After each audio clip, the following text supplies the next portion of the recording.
Bismillahirrahmanirrahim. Assalamualaikum warahmatullahi wabarakatuh. Waalaikumsalam warahmatullahi wabarakatuh. Selamat sore, Pak Firman.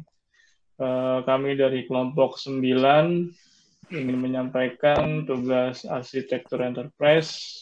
Di sini kami akan menyampaikan judul analisis perancangan enterprise arsitektur menggunakan TOGAF framework pada Sekolah Harapan Bangsa. Di mana di sini tim kami ada saya sendiri, Kisani Wahyu Pradana, Pak Rahmat Edi, Hendra Dwi Putra, Pak Wilson, dan Bang Ajis. Oke, langsung saja. Untuk pendahuluan, kemajuan dunia pendidikan tidak dapat dipisahkan dengan kemajuan teknologi. Melalui kemajuan teknologi yang bersinergi dengan pendidikan dapat mempermudah dan meningkatkan kualitas belajar mengajar di dunia pendidikan. Perkembangan generasi milenial saat ini tengah memasuki pendidikan menengah atas dan tinggi. Pemanfaatan teknologi untuk proses belajar mengajar dapat memberikan kontribusi yang baik untuk meningkatkan kualitas pembelajaran. Akan tetapi, di sisi lain pemanfaatan teknologi bisa menimbulkan hal yang negatif apabila salah digunakan. Sekolah Harapan Bangsa merupakan salah satu sekolah yang ada di Pamulang, Tangerang Selatan. Sekolah Harapan Bangsa ini menerapkan pembelajaran standar nasional. Dalam pelaksanaan proses bisnis yang ada di Sekolah Harapan Bangsa masih terbilang cukup sederhana. Belum menggunakan media pembelajaran berbasis online atau e-learning, di mana siswa atau siswi masih belajar manual dengan mengumpulkan tugas melalui grup WhatsApp yang dipandu oleh guru sesuai dengan mata pelajaran. Lalu untuk raportnya atau hasil nilai siswa-siswi biasanya datang ke sekolah menemui guru yang bersangkutan untuk mengetahui hasil pembelajaran mereka, atau guru yang bersangkutan membagikan hasil pembelajaran siswa ke grup WhatsApp dan untuk media informasi sudah menggunakan web. Akan tetapi, masih belum terupdate dengan jelas sistemnya. Informasinya pun belum lengkap, dan fiturnya pun masih belum bisa digunakan. Perumusan masalah di sini berdasarkan dengan latar belakang yang tadi sudah dijelaskan. Perumusan masalah kita terbagi dari dua bagian. Yang pertama, bagaimana cara membuat perancangan arsitektur enterprise menggunakan TOGA framework. Dan yang kedua, apa saja tahapan TOGA framework yang ada dalam studi kasus yang dipilih. Next, akan dijelaskan oleh Bang Hendra.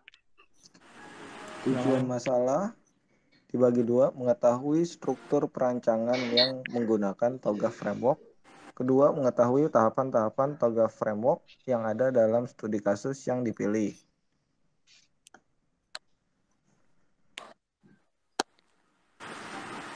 Enterprise arsitektur adalah rencana induk yang berkolaborasi dengan berbagai aspek, mulai dari perencanaan bisnis hingga tujuan, visi, misi, dan prinsip tata kelola.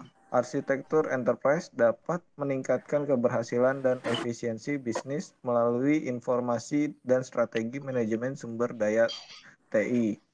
Integrasi data perusahaan melalui enterprise arsitektur merupakan salah satu strategi untuk mengembangkan sistem informasi.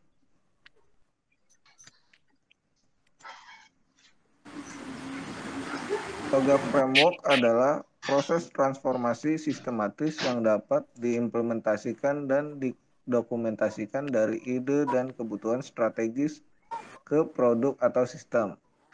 TOGAF digunakan untuk mengembangkan arsitektur perusahaan di mana terdapat metode dan alat terperinci untuk membangun, mengimplementasikan, dan memelihara arsitektur perusahaan. Inilah yang membedakannya dari kerangka arsitektur perusahaan lainnya. Metode TOGAF mempunyai beberapa fase atau tahapan. Berikut ini merupakan fase atau tahapan TOGAF yang akan dijelaskan oleh Pak Rahmat. Baik, terima kasih. Langsung aja. Untuk yang pertama, preliminary fase. Yang kedua, arsitektur vision. Yang ketiga, bisnis arsitektur. Yang keempat, Information System Arsitektur. 5, Teknologi Arsitektur. Selanjutnya, Opportunities and Solution. Selanjutnya, Migration and Planning. Selanjutnya, Implementation, Governance. Selanjutnya, Arsitektur Change Management. Yang terakhir yaitu Requirement Management. Biasanya primary tahap ini juga akan dibuat prinsip-prinsip perancangan enterprise arsitektur. Prinsip ini digunakan sebagai panduan dalam pengambilan keputusan arsitektur. Teknologi informasi menentukan struktur dan komposisi dari komponen arsitektur, menentukan kriteria pemilihan teknologi, dan juga desain arsitektur dan implementasi. Prinsip-prinsip yang akan digunakan dalam perancangan tunjukkan sebagai berikut. Variabel penelitian. Di sini ada nomor, prinsip, sama tujuan.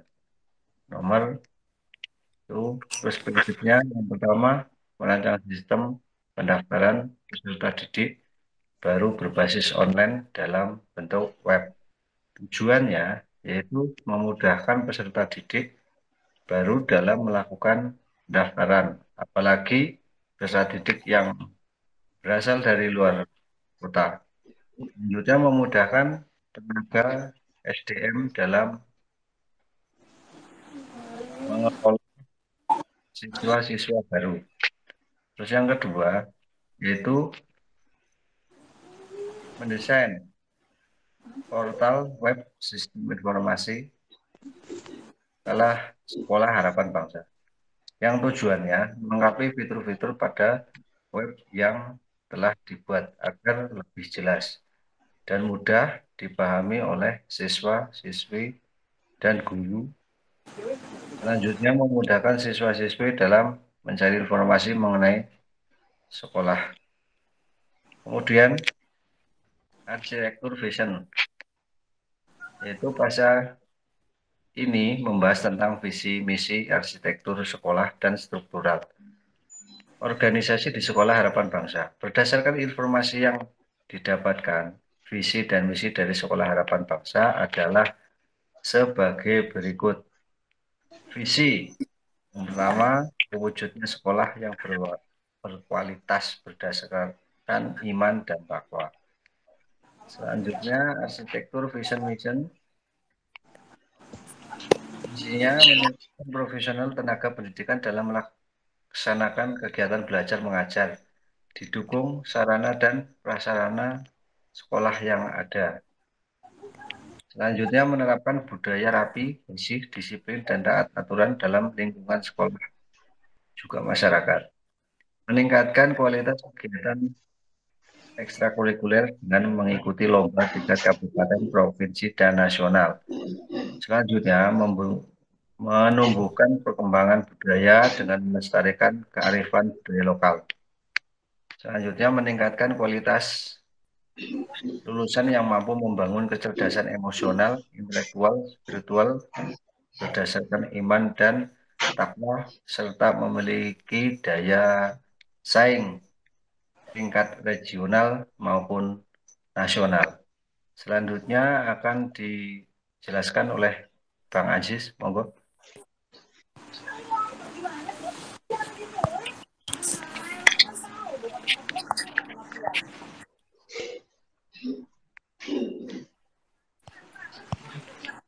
Taruh Bang. Requirement Management. Pada tahap ini membahas mengenai kebutuhan proses dalam pengembangan perancangan sekolah harapan. Berikut ini kebutuhan proses yang dihadapi dengan perancangan enterprise arsitektur untuk sekolah harapan bangsa. 1. Proses pendaftaran peserta didik baru masih dilakukan secara manual dengan menggunakan formulir. B. Proses pengolahan program pembelajaran masih dilakukan secara manual dan data yang didapatkan tidak relatif. C. Proses pembagian dan mendapatkan informasi dilakukan secara manual dan harus datang ke lokasi.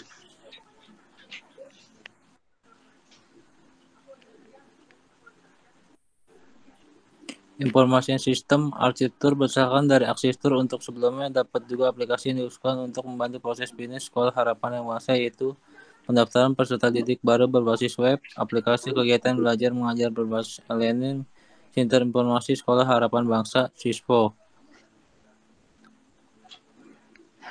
Teknologi arsitektur pada tahap ini dilakukan perancangan teknologi tersebut belanja apa yang telah berikut web browser, web server, database minggu server, pengembangan website, usulan hardware server, prosesor, hard disk, memori, device, usulan networking dan alat local networking.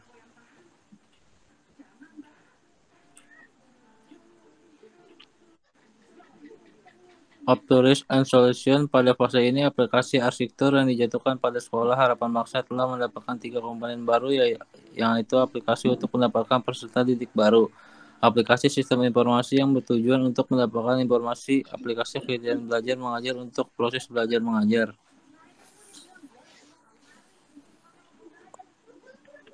Next, Bang Wilson.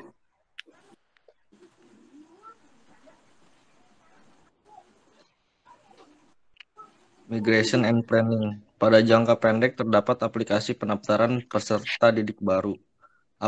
Aplikasi pendaftaran peserta didik baru akan membantu proses pendaftaran calon siswa yang melakukan pendaftaran secara online, serta menyeleksi dan mengumumkan siswa yang diterima atau tidak. Pada jangka menengah terdapat aplikasi program pembelajaran atau e-learning. Aplikasi program pembelajaran untuk membantu proses perencanaan, validasi program pembelajaran, dan pelaporan program pembelajaran. Pada jangka panjang terdapat aplikasi sistem informasi di mana berfungsi sebagai wadah membagikan informasi dan pihak sekolah kepada siswa atau siswi dan target pengguna mengenai struktur atau fasilitas yang ada di sekolahan tersebut. Kesimpulan, berdasarkan penelitian yang telah dilakukan, terdapat beberapa kebutuhan sistem yang ada di dalam studi kasus. Maka dari itu, peneliti telah memberikan usulan rancangan arsitektur menggunakan metode TOGA Framework yang berupa pendaftaran peserta didik baru berbasis web, sistem informasi akademik atau disingkat SISFO, dan aplikasi belajar mengajar e-learning.